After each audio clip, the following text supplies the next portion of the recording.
Hi, this is Yavish. A few weeks ago on this channel, Matt talked about the oldest Bible manuscripts that have ever been found. So naturally, this week we're going to talk about the oldest Quran manuscripts that we have available to us. The story of the Quran is quite different than that of the Bible. Muslims believe that the words of the Quran were dictated to the Prophet by the angel Gabriel, known as Jibril in Arabic. Then the Prophet passed these words on to his companions, who wrote it down in parts on leaves, rocks, parchment, etc. Though this book was meant primarily to be memorized and recited orally. The Prophet passed away in 632 CE when many of his senior companions were quite old themselves. So Muhammad's successors, the caliphs, started the project of turning the Quran from a loose collection of written and oral sources into a compiled book form. This project was finished in the reign of the third caliph, Uthman, somewhere around 650. So let's get to the oldest Quran manuscripts now.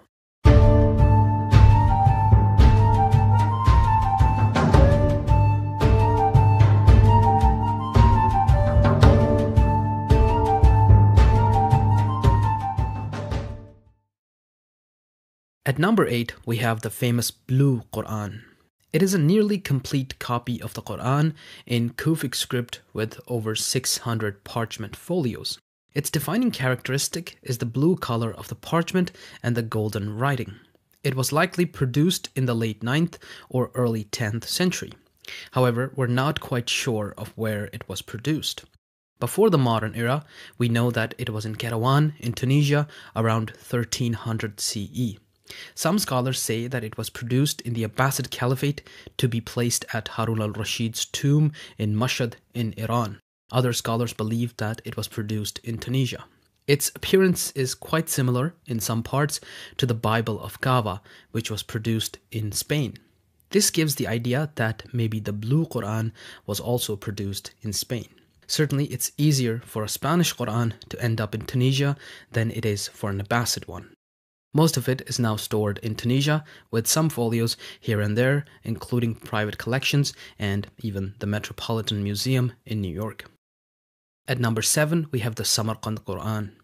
This one was originally attributed to Caliph Uthman and is even said to be stained with Uthman's blood when he was assassinated while reading the Quran in his home. However, that's not true, and it was produced more than a century after Uthman's death. It has been dated to around 775 CE to 995 CE. Its Kufic writing style indicates that it was produced during the Abbasid era, so more likely it was produced around the turn of the 9th century. Unfortunately, the Quran is not complete and only consists of chapter 2, verse 7 to chapter 43, verse 10. It stayed in Khwaja Ahrar Mosque in Samarkand for 4 centuries before the Russians bought it in 1869. It was then moved to the Imperial Library at St. Petersburg, where it was studied by Orientalists. It was returned to Samarkand by Lenin as a gesture of goodwill to the Muslims of the Soviet Union. At number 6, we have the oldest nearly complete Quran in existence. It is known as the Topkapi Quran. Like the name suggests, it is housed at the Topkapi Museum in Istanbul. Some pages are also in Medina in Saudi Arabia. In fact, that's where the Quran was before World War I. During the Arab revolts, the Quran was moved to Istanbul because of an impending battle in Medina. This Quran, like the Samarkand Quran, was attributed to Uthman, but it is also not Uthman's Quran. It was probably written around the mid-8th century. There seem to have been as many as 6 scribes of this Quran, so it seems to indicate that it was part of a large mass production campaign. In fact, some scholars believe that it and the Samarkand Quran came from the same source. They were probably produced around the same time in the same circumstances. I personally think that they were both produced in early Abbasid era, probably between Al-Mansur's coronation in 754 and Al-Ma'mun's death in 833. Though its writing is quite close in style with some Umayyad monuments like the Dome of the Rock and the Umayyad Mosque at Damascus, so that is also a possibility. Speaking of the Umayyads, at number 5 we have BLOR 2165.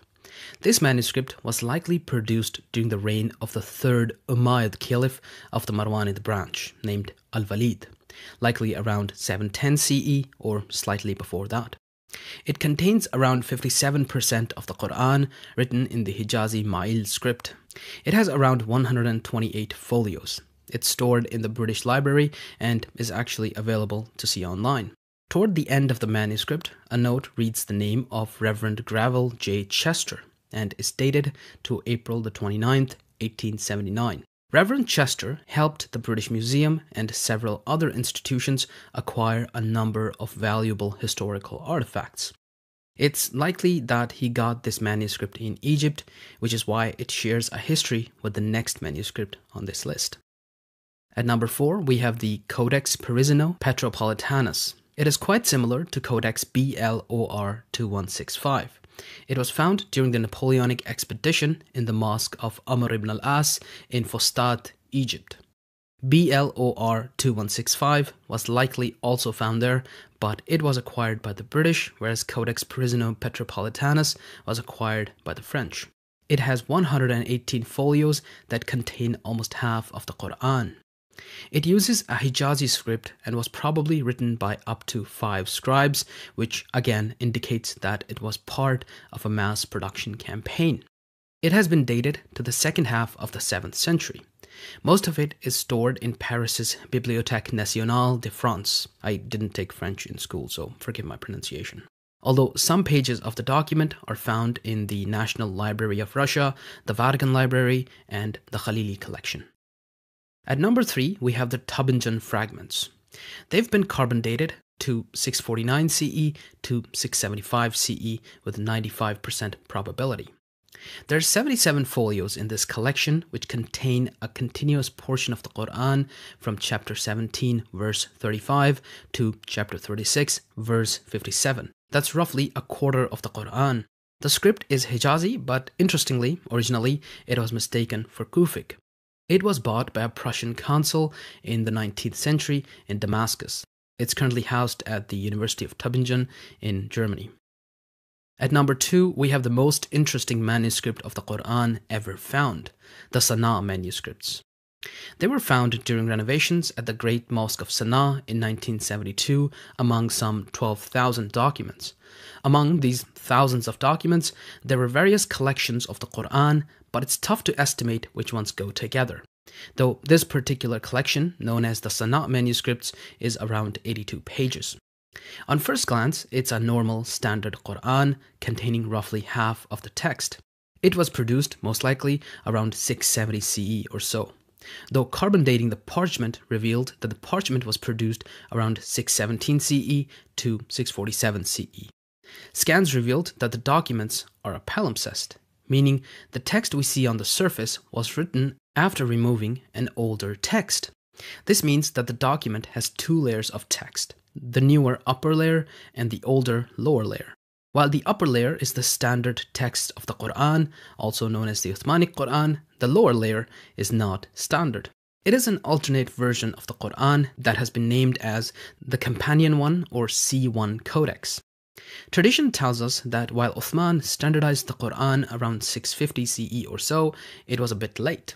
Other versions of the Quran were already floating around, with some being installed in mosques and some existing for private use. After Uthman standardized the Quran, he destroyed all alternate Qurans and sent his version to the major cities in the Caliphate. Now, these versions weren't like, for example, the Gospels or something. They were different from each other in ways that we would expect copies of the same document to be different. In other words, their differences are explained as errors made by scribes while copying from a master copy. The differences are very minor, with a word or two being different here and there, and spelling differences. I've talked more about this in my video on the Sana'a manuscripts over on Al-Muqaddimah, so you should check that out to learn more about it. Finally, at number 1, we have the oldest manuscripts from the Quran we have found to this date. The famous Birmingham manuscripts made the news when, in 2015, they were carbon dated by scholars to a time frame between 568 CE and 645 CE with 95% accuracy. For context, the Prophet was alive between 571 CE and 632 CE. Keep in mind that the parchment is dated to that period, not the text. What carbon dating actually tells us is that the animal from whom the parchment came was probably alive before or during the Prophet's lifetime. It's fair to assume that the parchment was prepared specifically for the purpose it was used for, since Western Arabia around the time didn't have a huge government or even a big writing culture. So parchment documents haven't been found in large numbers for anything but the Quran. So it's likely that the date of the parchment and the date of the text are quite close. For all the discussion surrounding it, the Birmingham manuscript is actually quite small. It is only 4 pages on 2 leaves of parchment and contains chapter 18 verses 17 to 31, chapter 19 verses 91 to 98, and chapter 20 verses 1 to 40. According to some scholars, it was probably written around 640 CE, though some scholars debate this. Also, the document is not a palimpsest. It has been scanned and no evidence has been found to indicate that the document was originally different. The text of the Birmingham manuscript matches too closely with the Uthmani Quran, so it's likely that it was produced after Uthman's standardization. If it was produced before him, we'd expect to see some differences, but we don't find them. But then again, this is a very small sample. It's written in the Hijazi script and matches the folios found at the Mosque of Amr ibn al-As in Fustat. The document is currently housed at the University of Birmingham as a part of the Mingana collection. This collection was compiled by Alphonse Mingana around 1920. He was funded by Edward Cadbury, the grandson of the chocolate company's founder. The manuscript is now there at the Cadbury Research Library. So these were the 8 oldest partial or complete manuscripts of the Quran we have available for study. Now, before I go, I'd like to add 2 more Quran manuscripts to this list because I found them very interesting. The first of these is the Timurid Aqyunlu Quran. In addition to being a copy of the holiest book of Islam, it is also a breathtaking work of art. It is written on dyed gold-flecked paper from Ming, China. There are 534 folios in this Quran, which is written in the relatively modern Naskh script. It was produced at the court of a Timurid prince in Central Asia or Afghanistan. In 2020, it made the news when it was sold by Christie's auction company for over £7 million, making it the most expensive copy of the Quran ever sold.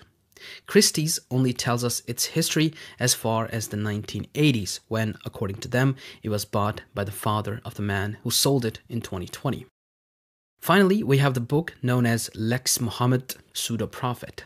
I didn't take Latin in school either, so forgive my pronunciation. If you didn't take Latin, like me, then I'll tell you that the meaning of the name of the book is the law of the false prophet Muhammad.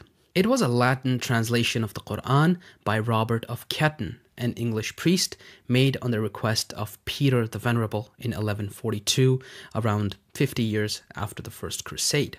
It is the first translation of the Quran into a Western language. The purpose of the book was likely to try to bring some Muslims in Spain over to Christianity. Calling it a translation is really generous because it was a horrible translation.